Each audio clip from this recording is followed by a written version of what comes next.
مسجد سے آگے نہ نکلو، گویا کہ ہم نے اللہ کو اتنا محدود کیا کہ ساری دنیا باطل کے حوالے، اور مسجد میں اللہ دروازوں کے اندر بند ہو گیا ہے۔ صدق اللہ العلی العظیم۔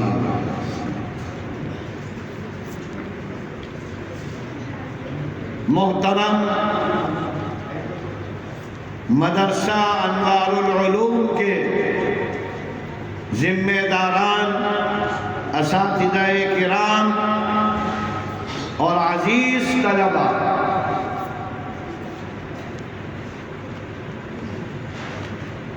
اس وقت آپ کا یہ پروگرام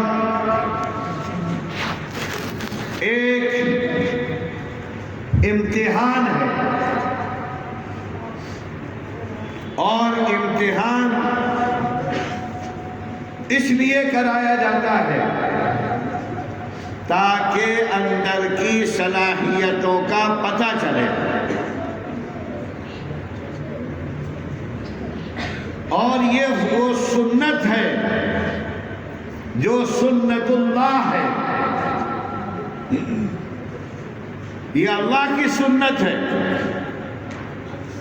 بہت سی تو اللہ کے رسول کی سنتیں ہوتی ہیں، لیکن یہ اللہ کی سنت ہے۔ اللہ نے بھی جب اس دنیا کو بنایا، اس دنیا کے نظام کو چلانے کے لیے اللہ نے آدم کا پتلا بنایا، تو فرشتوں نے آدم کو دیکھ کر یہ کہا اور یہ سوچا کہ اللہ نے دنیا کا نظام ہم کو کیوں نہیں دیا؟ نئی مخلوق کو اللہ پیدا کر رہا ہے اور اس کو نظام دے رہا ہے، تو کون سی کمی ہے ہمارے اندر؟ جبکہ یہ جو انسان ہے یہ تو بڑے فتنے بھی مچائے گا، خون خرابہ بھی کرے گا۔ یہ فرشتوں نے جو بات کہی، یا تو اللہ نے بتلایا ہوگا، یا پھر انسان جس مٹی سے بنا ہے اس مٹی میں خیر شر، اچھائی برائی، دونوں قسم کی چیزیں تھیں۔ تو لہذا جب فرشتوں کی طرف سے یہ بات آئی تو اللہ نے یہ سوچا کہ اب مقابلہ ہونا چاہیے۔ یہ تو دعویٰ ہوا ہم اچھے ہیں، ہم اچھے ہیں، تو دعوے سے کوئی بات نہیں چلتی ہے، دلیل ہونی چاہیے۔ تو لہذا اللہ نے کہا کہ اب اس کا صرف ایک حل ہے کہ امتحان ہوگا، مقابلہ۔ تو سب سے پہلا دنیا میں جو مسابقہ یا مقابلہ اللہ نے کرایا وہ جنت میں کرایا، اور اس میں شرکت کرنے والے انسان میں حضرت آدم،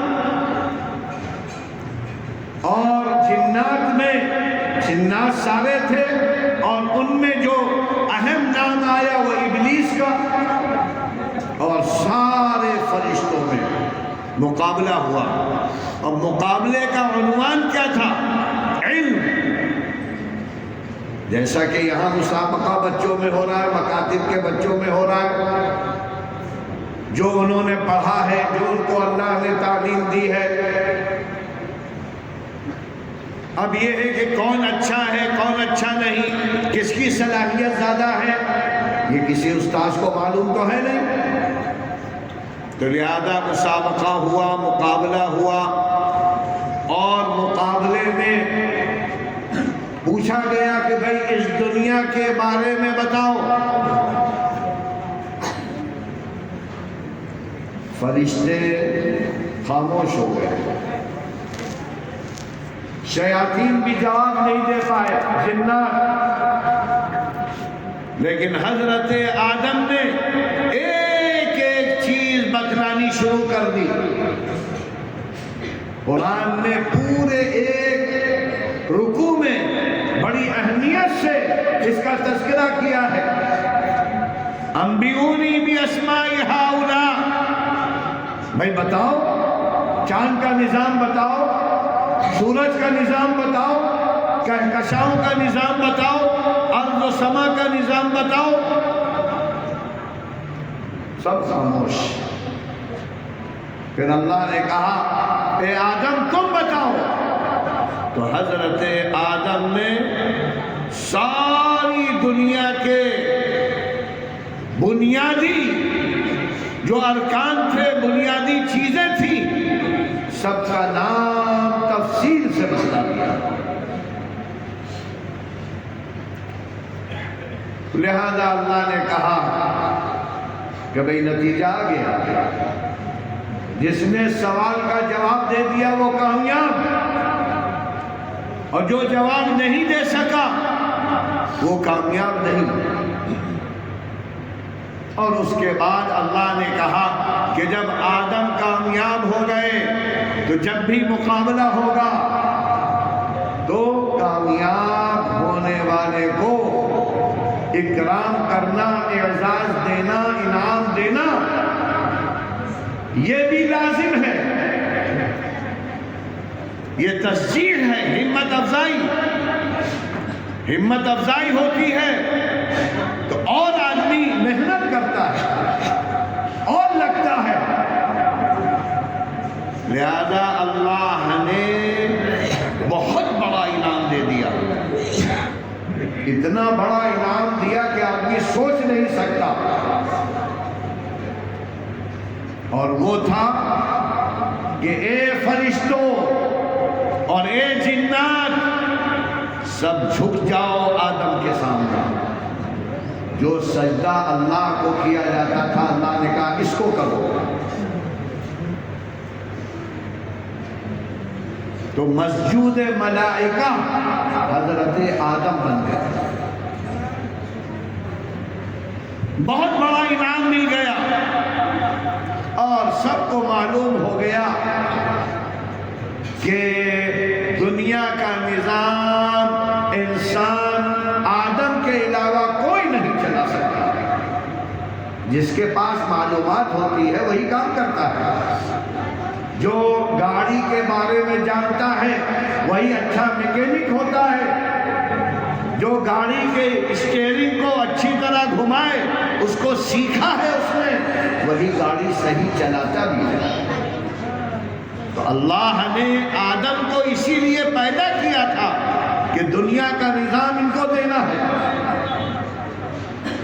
اب سجدہ ہو گیا، انعام مل گیا، لیکن وہیں سے ایک چیز اور چلی، وہ حسد. حسد، جلن، یہ سمجھیے کہ آبائی چیز ہے، ابتدائی چیز ہے. ابلیس جو فرشتوں میں بہت بڑا سمجھا جاتا تھا، بڑا اس کا مقام تھا، وہ پاگل ہو گیا اور کہنے لگا اے اللہ میں اس کو سجدہ نہیں کروں گا. اللہ کا حکم نہیں مان رہا ہے اور جانتا ہے کہ اللہ کے ہاتھ میں سب کچھ ہے، لیکن حسد ایسی بیماری ہے کہ جو انسان کو پاگل، دیوانہ، اندھا بنا دیتی ہے. اور وہ یہ سوچتا ہے کہ میں اس کو فنا کر لوں گا، ختم کر لوں گا، لیکن حاسد اپنی موت خود مرتا ہے. لہذا اس نے کہا کہ میں تو نہیں کروں گا. تو اللہ نے کہا کیوں بھائی، کیا بات ہو گئی؟ تو کہنے لگا انا خیر، میں اس سے افضل ہوں. کیوں بھائی، کیا دلیل ہے؟ دلیل یہ ہے کہ اے اللہ تو نے ہم کو پیدا کیا آگ سے، یعنی عناصر اربعہ میں آگ، پانی، مٹی، ہوا، اس میں آگ یہ زیادہ تھی، لہذا آگ کا کام ہے اوپر جانا، تو ہم اوپر جاتے ہیں، نیچے نہیں آتے، چھپتے نہیں ہیں۔ اور یہ جو آدم ہے اس کے عناصر اربعہ میں بنیادی چیز مٹی ہے، مٹی، اور مٹی نیچے آتی ہے، تو لہذا اس کو جھکنا چاہیے، ہم کیوں جھکیں گے؟ یہ اللہ کو دلیل دے رہا ہے۔ تو آدمی غلط حرکتیں کرتا ہے تو نہ بڑوں کا احترام کرتا ہے، نہ ماں باپ کا احترام کرتا ہے، نہ اساتذہ کا احترام کرتا ہے جن سے اس نے سیکھا ہے، اور پھر کہنے لگا تو اللہ نے کہا کہ تمہارا ٹھکانہ تو جہنم ہے پھر، تو کہنے لگا کہ اچھا اس آدم کی وجہ سے ہم جہنم میں جائیں گے، اے اللہ ہم کو موقع دے دے تاکہ ہم اس آدم کی اولاد کو بہکا بہکا کر جہنم میں لے جائیں۔ تو اللہ کی شان بے نیازی، اللہ کہنے لگا ٹھیک ہے، ہم تم کو لمبی عمر دیتے ہیں،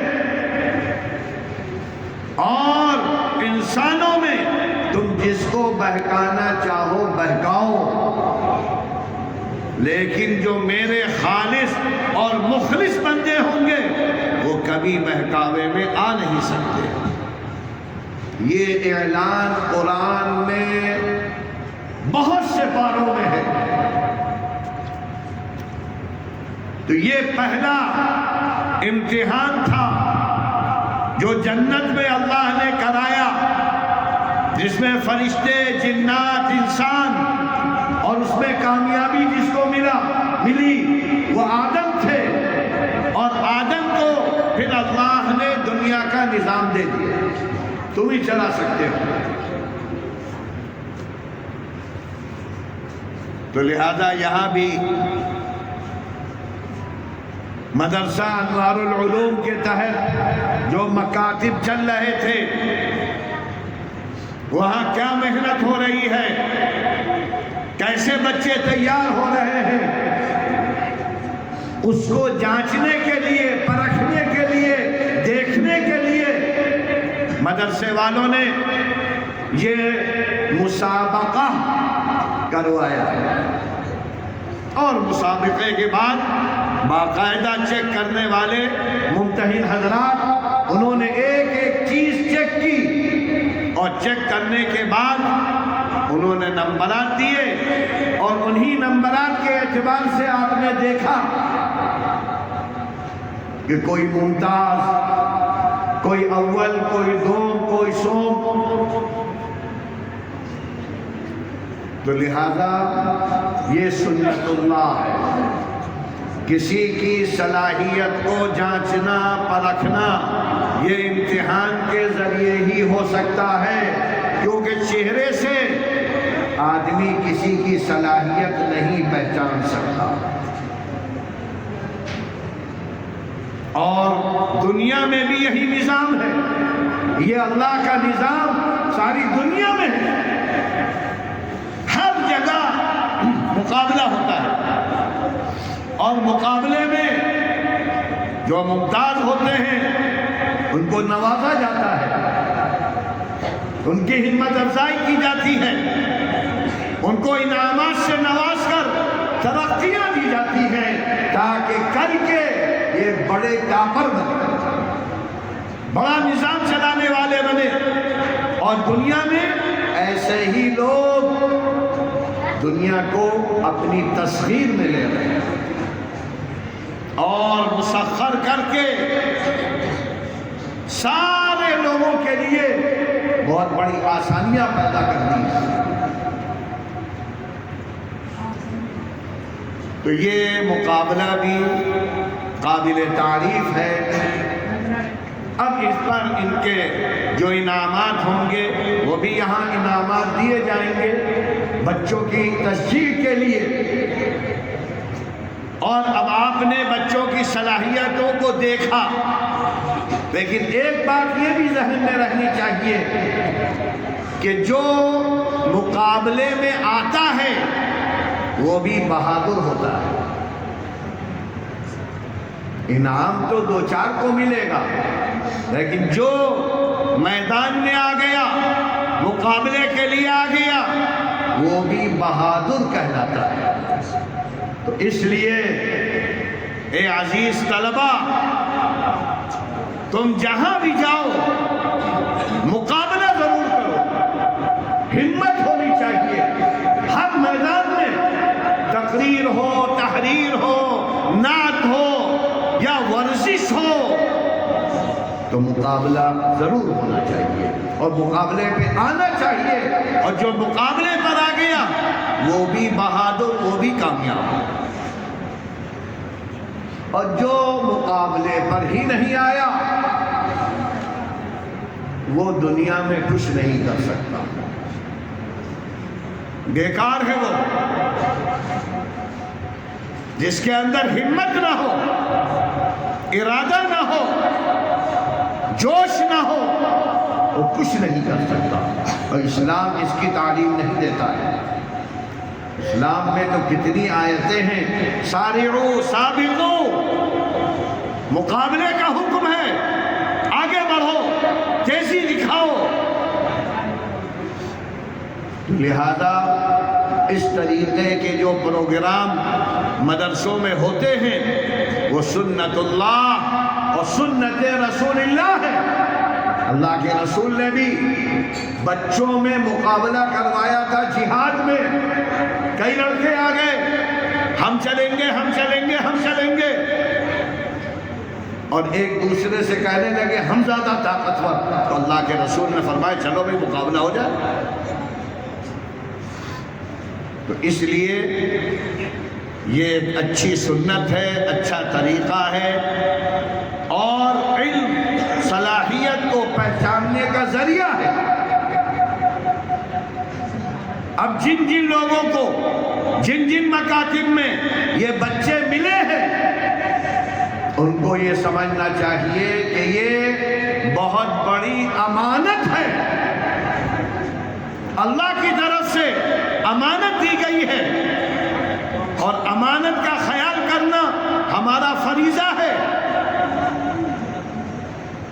اللہ فرماتا ہے یا ایھا الذین آمنوا قوا انفسکم واہلیکم نارا، اے ایمان والو اپنے کو بچاؤ اور اپنی آل اولاد کو بچاؤ جہنم سے۔ تو ایک اولاد ہوتی ہے جو خونی اولاد کہلاتی ہے، ایک اولاد ہوتی ہے جو روحانی اولاد کہلاتی ہے، اور قرآن و حدیث سے معلوم ہوتا ہے کہ روحانی اولاد زیادہ افضل ہے مادی اولاد۔ روحانی اولاد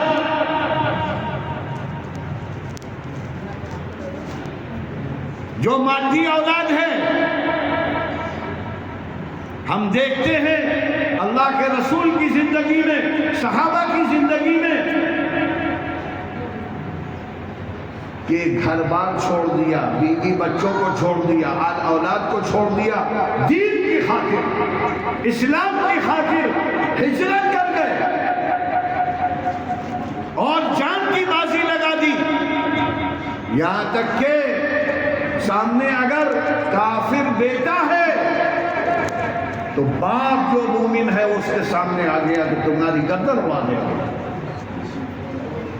تو روحانی اولاد قرآن و حدیث کے روح سے اعلیٰ ہے، افضل ہے، بہتر ہے، اس لیے کہ یہ دنیا میں بھی اور آخرت میں بھی نجات کا ذریعہ ہے، خیر کا ذریعہ ہے، مغفرت کا ذریعہ ہے، اور صدقہ صدقہ جاریہ ہے.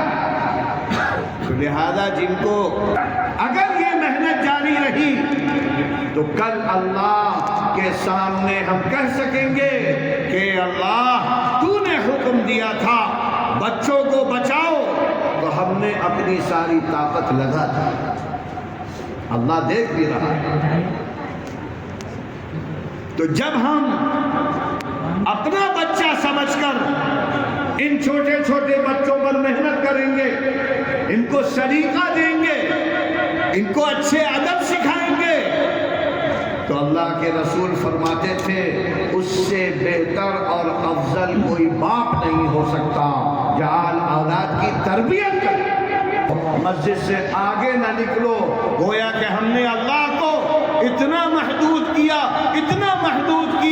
کہ ساری دنیا باطل کے حوالے اور مسجد میں اللہ دروازوں کے اندر بند ہو گیا ہے.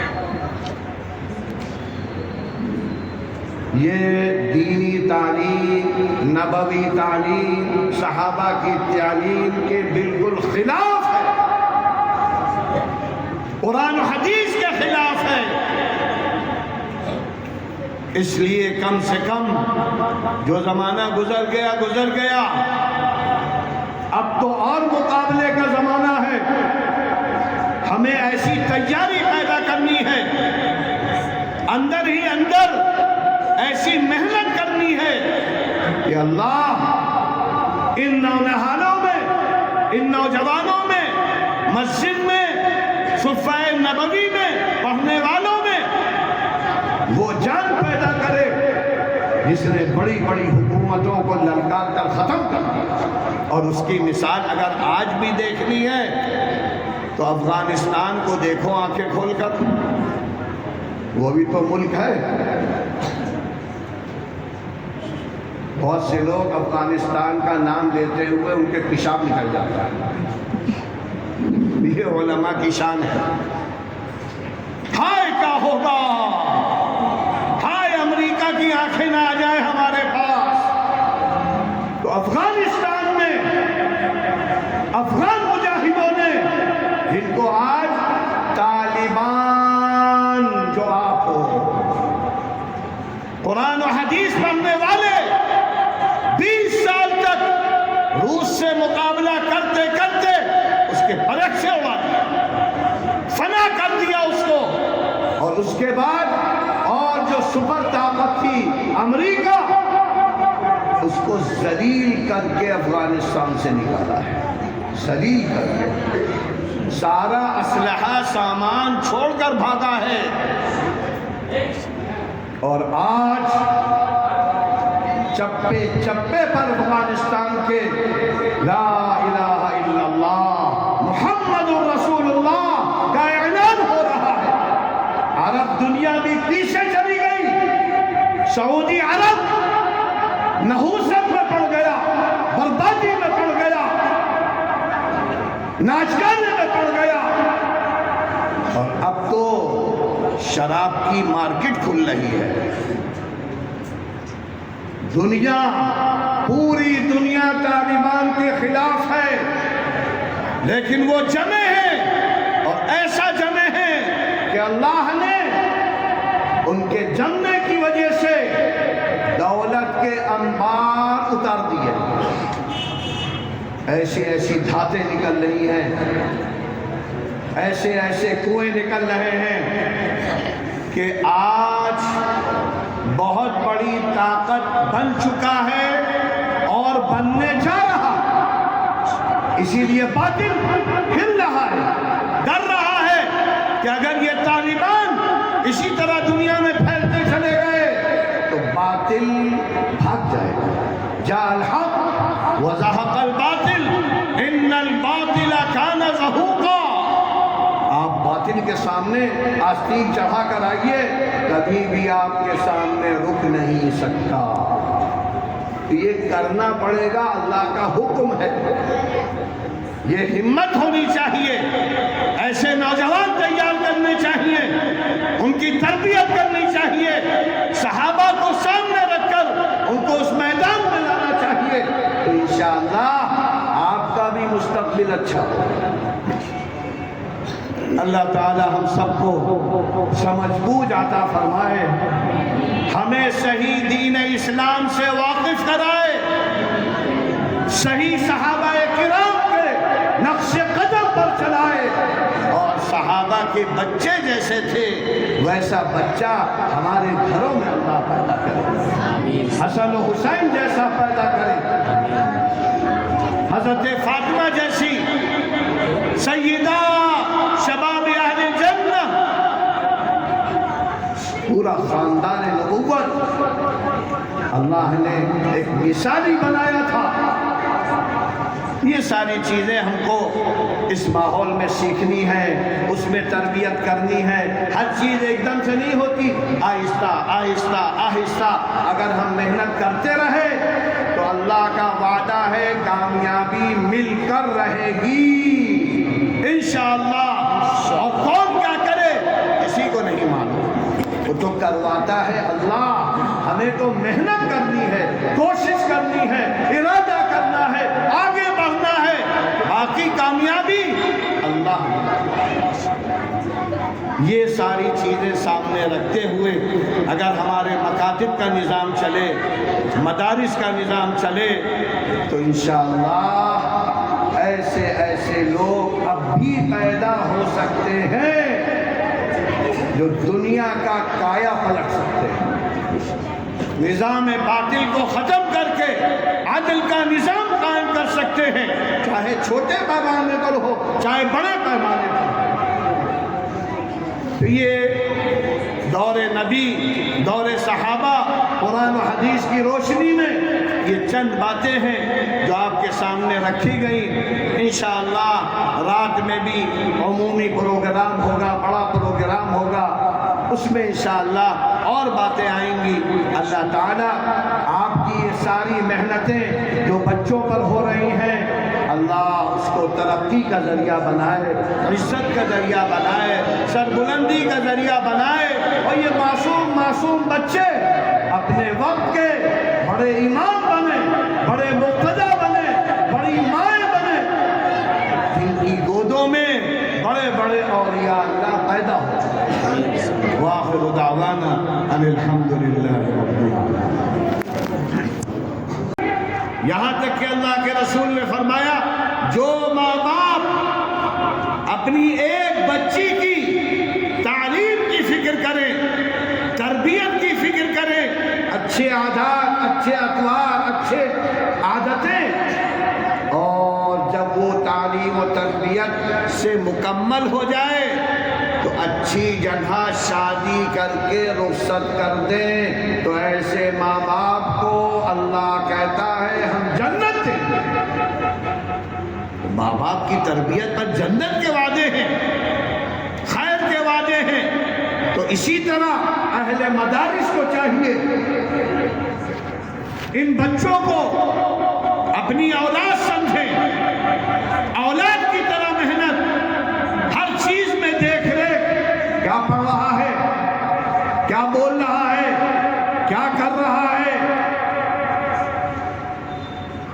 یہ اگر ہمارے اندر پیدا ہو جائے تو پھر دور اسلاف میں امام ابو حنیفہ، امام شافعی، امام مالک، امام بخاری، امام مسلم، امام ترمذی پھر پیدا ہو سکتے ہیں، اس لیے کہ زمانہ خالی نہیں ہے، یہ گردش لیل و نہار ہیں۔ جب اس لائن کی محنت ہوتی ہے، اس لائن کی توجہ ہوتی ہے اور اس لائن کے اعتبار سے کام کیا جاتا ہے، شوق پیدا کیا جاتا ہے، تو اللہ نے سب کے اندر جوہر رکھا ہے۔ تو پہلا جو سبق یہ ہے کہ ان بچوں پر محنت کرنا ہے، ان کو اچھا طور و طریق سکھانا ہے، تعلیم دینی ہے، تربیت کرنی ہے، تاکہ یہ جہاں بھی جائیں ماحول بدل دیں، علاقہ بدل دیں۔ اور تاریخ میں ثابت ہے ایک ایک شخص نے پورے علاقے کو بدل دیا، پورے ماحول کو بدل دیا۔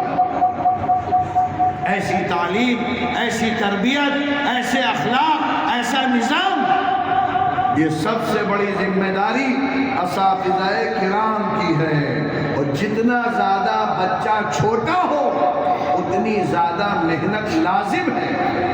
اسی لیے ہمارے یہاں تو بچوں کی فکر نہیں ہوتی، لیکن جو لوگ آج دنیا میں فائق ہیں، یورپ، امریکہ، وہ کہتے ہیں کہ جو بچوں کا ٹیچر ہے اس کی تنخواہ زیادہ ہونی چاہیے، کیونکہ اس کو جو محنت کرنی پڑتی ہے وہ بڑوں پر محنت نہیں ہوتی۔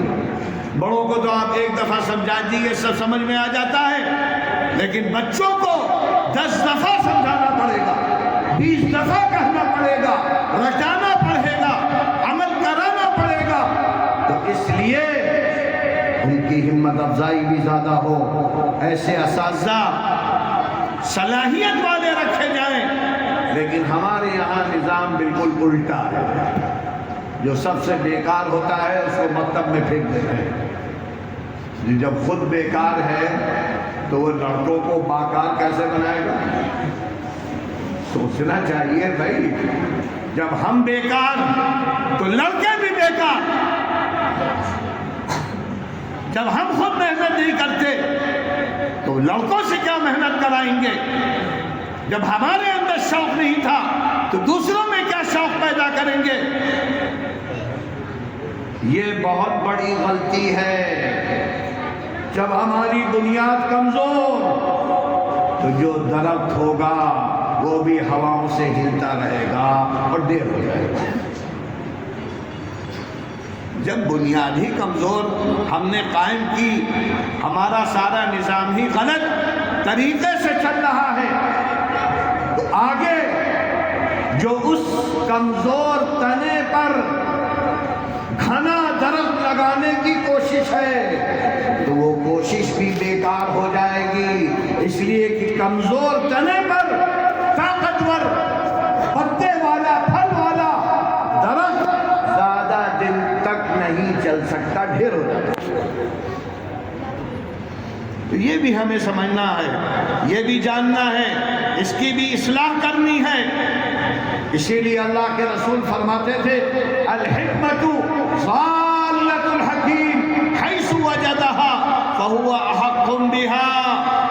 حکمت و دانائی، علم، یہ وہ گم شدہ مال ہے، جہاں ملے لے لو، جہاں ملے لے لو۔ انظروا الی ما قال ولا تنظروا الی من قال۔ جو چیز اچھی نظر آئے اس کو لو، کون دے رہا ہے یہ نہ دیکھو۔ یہ اگر ہم کرتے آج ہم بھی فائق ہوتے، تعلیم میں فائق ہوتے، تربیت میں فائق ہوتے، دنیا کے نظام کو اپنے ہاتھ میں لیتے۔